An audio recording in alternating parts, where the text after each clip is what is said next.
Good morning, guys. Good morning, buenas. What is Noches. that? No, Buenos buenos dias. dias. Buenos, I don't know. Okay, rain delay.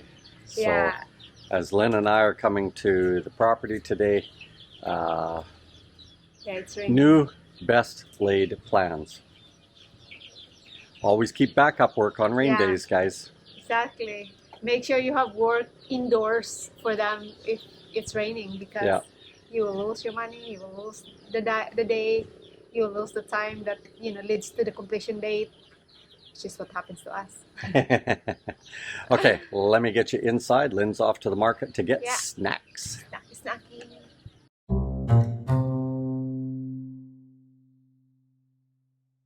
When Lynn goes to the market, she's going to count the number of mats that we need up front, because we are going to pre-make a couple more of these pieces to have continuity going down the rest of the house, and we can make sure we don't run out. I'm not ordering one more piece. Okay, let's have a look inside the house. Joseph is heading over. He's going to use the covered court and he's going to start welding up those mats. The guys are at a feverish pace here to get all of the the putty. We're trying to get our terminology back again, guys. We've got Hardy Flex, we've got Flexi Bond, we got Flex this and Flex that. Lots of flex. Okay, we've got Bogo Glass back in. They're doing the ceiling work. And they will clean up outside today. They will not be leaving the job site until it's done. Datoy is sweeping up the floor in readiness for the tiler. Michael has got some travertine. He's going to cut in around the windows and then go carefully along the edge at the top. And we decided that we're going to have a line on the postie there and a similar line here for the paint, and then just keep that consistent through this whole area. And I am going to start working on the dirty kitchen area here with the countertop, and we decided we're going to add a little bit more AAC here rather than putting in a what's the word I'm looking for, rather than having a metal railing made so that somebody doesn't back their way off the deck somehow and crash onto the ground. I'm not going to worry about the safety here. Grow up. This is not a Western country, so don't push it. Switch. Switch. I go turn the power on. Switch.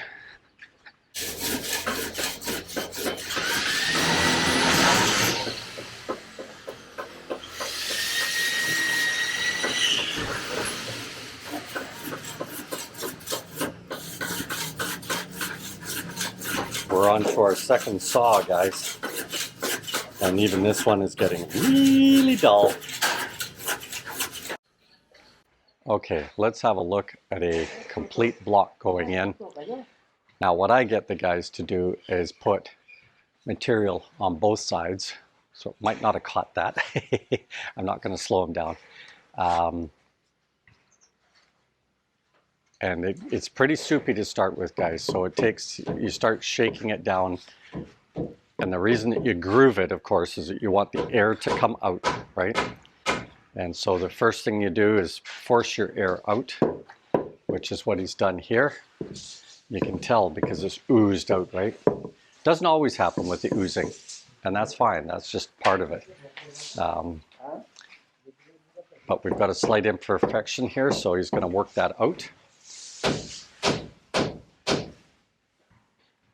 This is not a metal hammer, guys. It's a rubber mallet, right? And now he'll start the tuning up now that he's whacked off for the end there.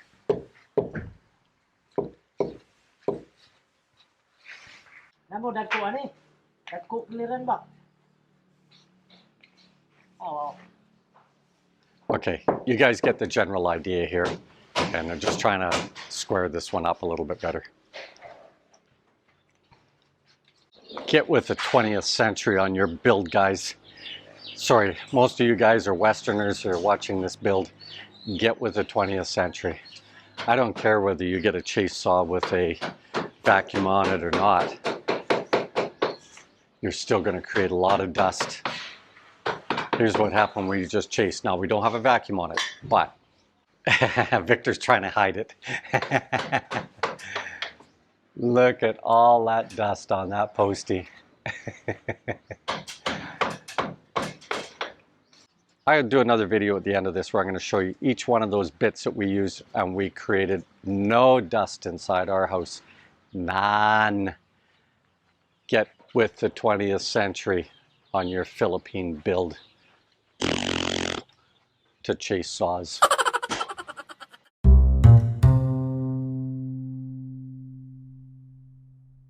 This old carcass needs a haircut. It's been raining and everything, but I do need a haircut badly. What was that character? Huey or something like that, that always had the piece of hair standing up. For me, it's always back over here.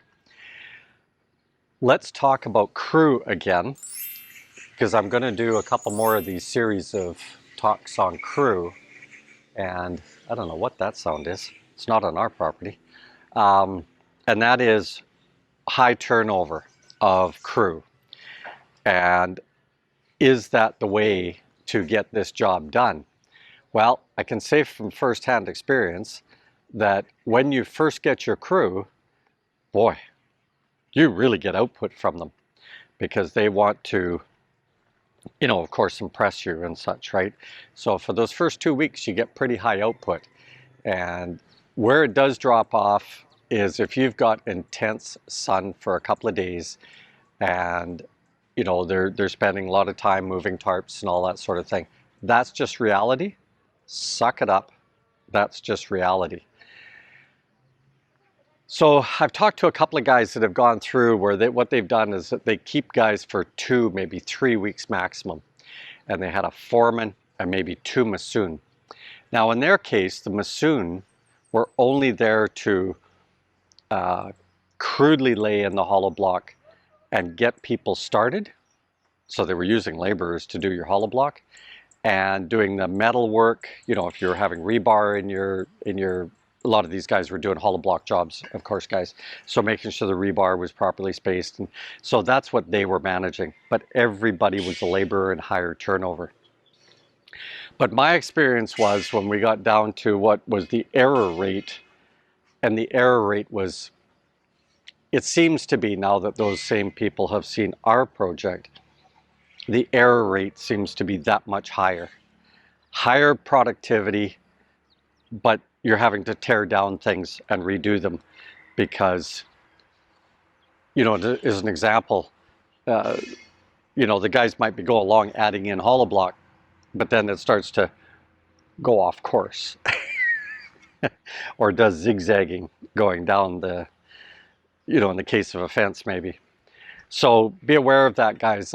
We weren't a big fan of it right from the get-go, though we did have lots of laborers here for short-term individual projects. So last year when we did our reprop, also known as a seawall, when we did that, yes, we had high labor here because it was just straight grunt work constantly.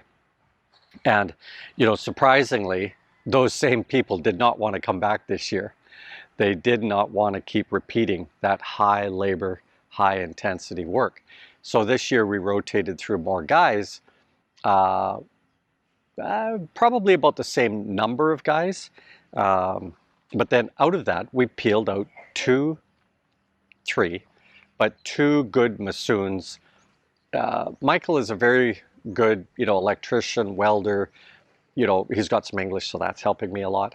But he's got one gammy leg, so it's not as if he can do that other stuff. But out of that, we did manage to find, out of all the crew last year that we used from our Lambusan area here, and this year, 2. And if I add that number up, that was 20 guys that we went through to find 2. So, you know, first you get what you pay for. And so that has been some of what we've gone through here. So as an example, Emok, who's turned out to be a very good Masoon, did not announce that to us. He played his role as the laborer, okay? Now, after we had our kerfuffle the other day, where we told one Masoon, you're done. Of course, we kissed and made up later.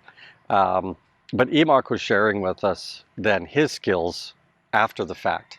Now, we knew he had some skills because we kind of trial tested him on a few projects, but it turns out that he fully said, no, they were your Masoons. It wasn't up to me to turn around and second guess them or come to you or even talk to them. So again, when we restarted this week, we had a talk with the whole crew and just said, everybody talks to everybody. Nobody should be offended by anything. It probably didn't get through, guys. But, you know, just keep pounding your message along. It's like us when we did the videos for the AAC and other things, and tiling and this type of thing. Pound the message out there. Show the Western associations, like the Tilers Association, and show those videos to those guys so that they understand what is going on. Because eventually you have to get down to your skilled guys, and you have to know that those skilled guys can do the job that you want done. Otherwise, they're going to do arcing motions with the tiling, and your tiles are going to crack. Because the other thing that they do in this country, and we saw it in SM Mall, I never laughed so hard, they put down about this much sand, wet sand, at night. Then they put a skim coat on top, and then they drop all the tiles in. Funny as all blazes. I'll bet you it was a month later, we see a kid walk out of Chris Sports with a brand new pumped up basketball, and he walked out of there and he was bouncing that ball, and as he walked through the SM Mall, snap, snap, snap, snap with every one of them. And finally somebody started chasing him, stop answering that ball! But snapped all the tiles. There's no way we would ever have a sanded layer. And they do it a lot here, guys. I've even seen Westerners have projects done that way, and they're kind of in awe as to how that's done. But don't drop anything on it. And on that note, the videos have been very handy to wean out those who can and those who say they can. There is a lot of, yes sir, no I can do that, yes sir. Now, I knew really early on that Joseph is not a welder. He hasn't even finished the first quarter of a trade school level that I would consider a welder, okay? So he's learning, we committed to him. Yes, you can practice here a little bit, but all the finish welding is all going to be done by Michael.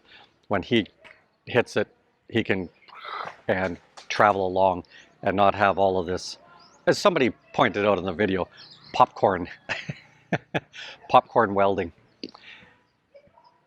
And therein lie, I guess, the major thing that you have to deal with when somebody says that they're a Masoon. Are they? A lot of them, just because they've been around a lot, think that they are Masoons, and they are not. So depending on what job you have in front of you, you need to determine, are they really or aren't they?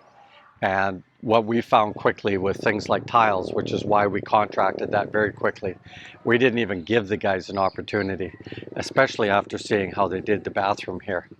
999. And again, it was a pretty bastardized bathroom there that the guys had to work with, but it's not really the point. The point is they're not tilers, not one iota. So even when we were interviewing the tilers, we put the video in front of the tilers, and then I just watched them. I said, which method do you use? And then I would stop the video. Oh, we do this way or this way. And as soon as they say we do arcing, goodbye, next. They have to know what they're doing, guys, because there's a lot of people here that say they can, but they can't. Just saying. Okay, as we wind out today, Just going to point out that we got enough of a break in the weather that Joseph got 4 panels done for going at the side of the house. We do have enough panels to do all of this work and enough panels to complete here. And they took 3 panels down there and they will have that done by the end of the day. Got a temporary dirty kitchen piled up on top of the AACs, and then we just put the stove up on top of it. I'll get to this counter another time. A couple of walls have been painted here. Emok is finishing up with the pillars because we're going to cross blend as mentioned earlier. The ceiling is all done. That's good. And now we can get and concentrate on scraping the floor inch by inch by inch. So that's how I got about half of the bedroom done, and then the weather broke enough that the guys have been doing some hollow block work underneath the fence. So that has been happening, and it has started from the tote and down to this level here, and they'll have to get another row put in there yet, of course. Okay guys, that's a wrap. Later Gators.